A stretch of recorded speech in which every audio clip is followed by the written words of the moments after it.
Why don't you just hang out on the floor here, okay? Anywhere. Don't pay any attention to the people outside the curtain.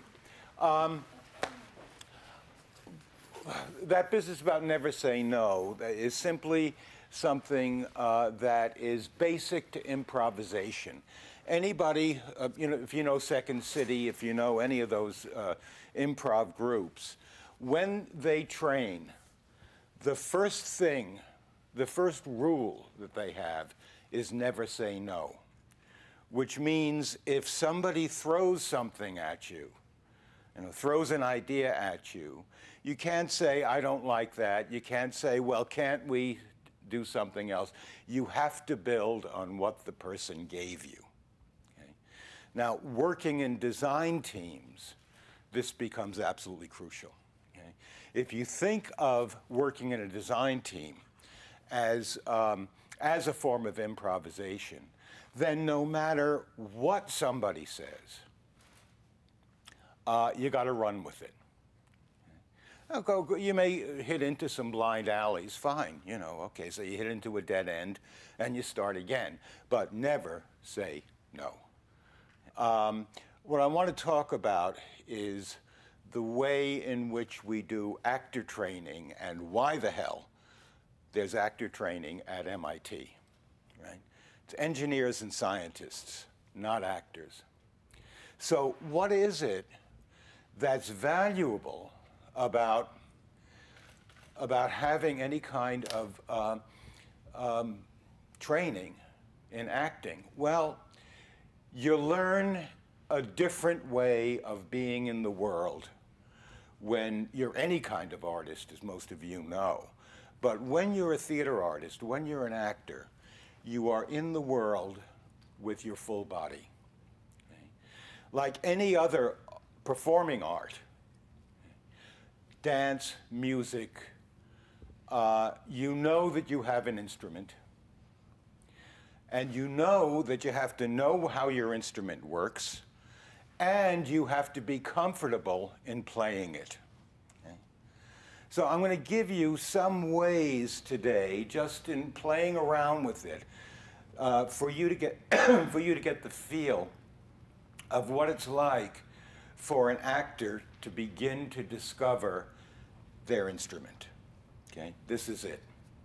Okay, and this is something that we think we know. See, one of the problems is you go to a piano, and unless you're an idiot savant, you have to sort of learn how to deal with it. You get a horn, you got to know how the instrument works. Well, we think we know how this instrument works, but we don't really, okay?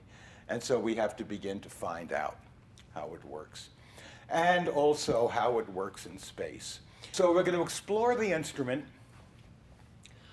and just begin to discover what it's like to be conscious of what this is all about, okay?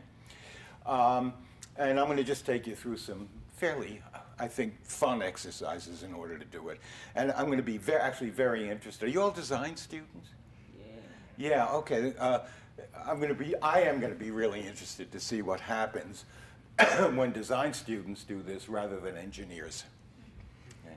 Because I've been dealing with engineers and scientists in doing it. Okay, so you ready? Take off your shoes and stand up. This first thing is just to get you in your body grounded and centered.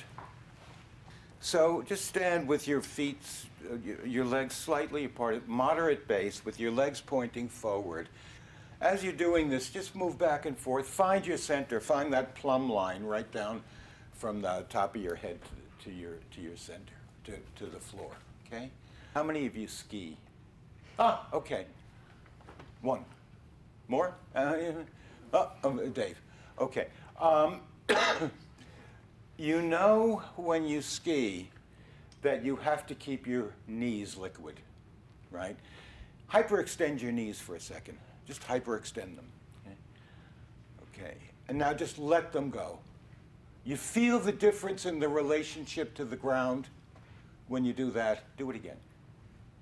And just let go. You see the difference?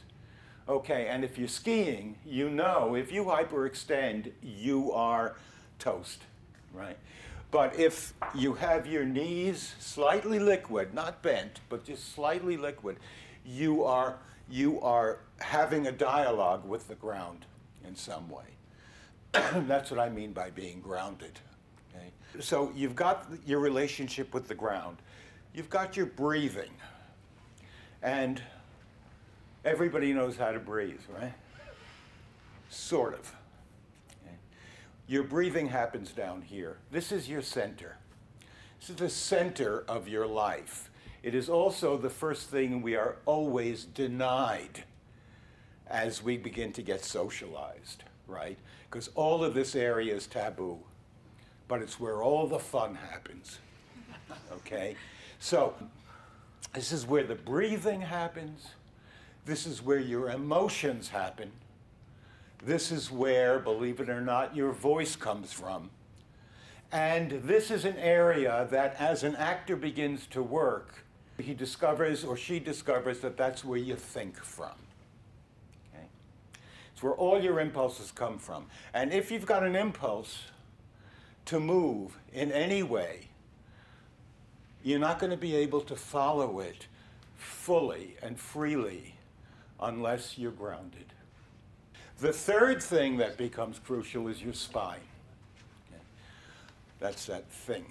Okay? I'm going to give you a basic exercise, first of all, very easy, that gets you in touch with your spine, your center, and your breathing. Okay?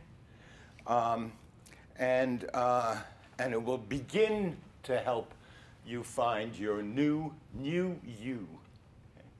Okay, the spine starts up here at the top of the, just at the base of your head. You know, just feel that first vertebra. You know, and the spine is made up of these vertebrae that are connected in such a way that they're flexible. So you can round your spine into a full round, okay?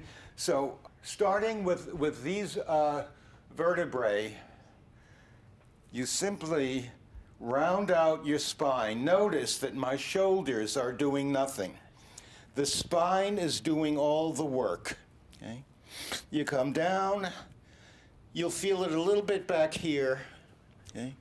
And you bounce from your center, not from your shoulders. Okay? And your head, of course, is the furthest down. Okay? Now, you can also arch your spine to make it convex. Concave? This is concave, right? No, this is convex. I don't know. Anyway, you arch, okay? And you bounce again, okay? But now you're feeling that arch in your spine back here. And then the neat part is when you release your head and go back to the fully rounded spine. Okay? Then you stack up. And starting down here at the coccyx, which is one of my favorite words, you stack the vertebrae up. Notice that my shoulders are doing nothing, okay? And then you stack up those last ones that you started with, and you have that sense of being fully in your body. Every time I work with students, this is what I work with first. They come into the room and this is the first thing they do, warm up. Okay, try it. Breathing all the time. No, let the head go first. Start up again. Okay, trust it, that's it. Now, let the shoulders drop. Keep your weight over the center of your feet, good. Nice. Very good. This is an exercise. It's called a river. It's the first exercise in a whole series of exercises which are about impulse. and where your impulses come from, and how you begin to discover how your body thinks. Okay? And for designers, this is going to be very interesting. Find a space against a wall. As you're standing centered, let your attention go to the fact that you are creating a space that is shaped, and your partner is the wall. Let your attention go to the shape that you make with your body and the wall. That area of space between you. Move a little back further. See it? Okay, just explore for a minute. Explore that the shape of the space that you are making with your body and the wall. Okay? It's that space between you and the wall that actually has a shape. Okay? You there? You see it? Good. Okay, you're getting started on it. Now, I'm going to tell you to play with that space. You can change it any way you want to. But when I start you, you cannot stop moving. You're going to change the space. You're going to play with the space. You can make it bigger, smaller, higher, lower. You cannot touch the wall, because then you're destroying the space, right? But you want to explore what you can make of that space with you and the wall. Okay, ready? Go.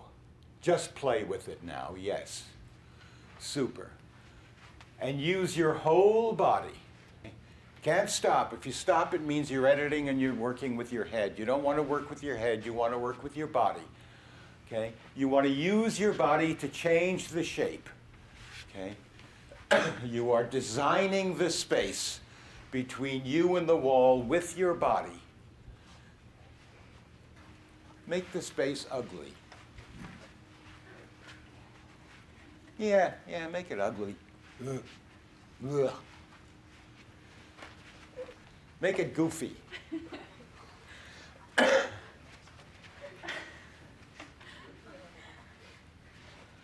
Make it sensual. So much for being comfortable in our bodies, huh? Yeah.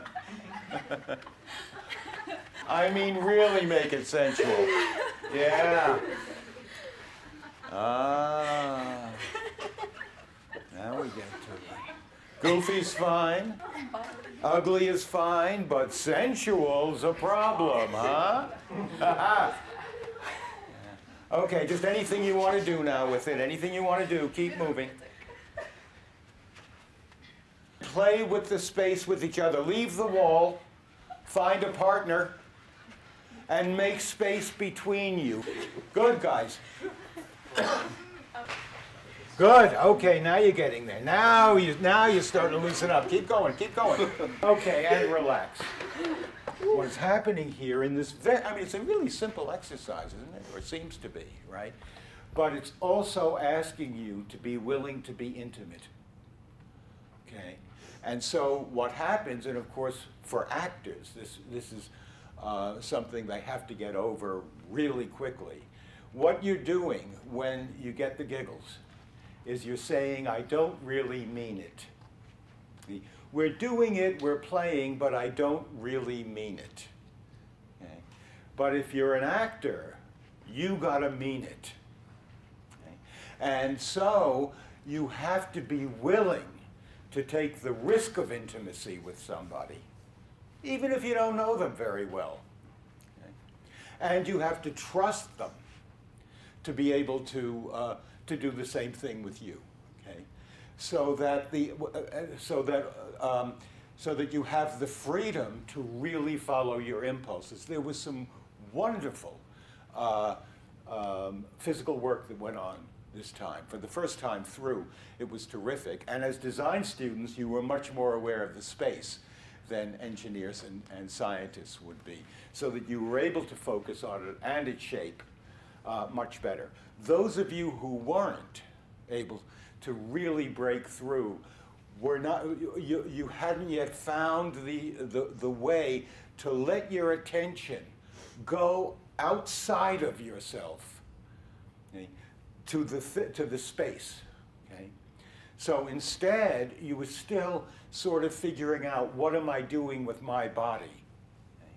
Well, you're going to kill the impulse if you're not conscious of the space, but you're conscious only of yourself. That's called self-conscious, right? Okay, and that's a problem for us, because we want the freedom to be able to follow our impulses completely, and if we do that, we have to, the way to find our freedom is to put our attention outside of ourselves rather than on ourselves. So we have an object of concentration, okay? And that's what that part of it is about. Any questions or other comments on that? You guys are really good. You're fun. I only got you for 2.5 hours. Some people have to live with this for 13 weeks. Okay. Since we talked about invasion of space, I'm going to talk about another thing. We're going to do another exercise. Again, don't worry, it's not threatening.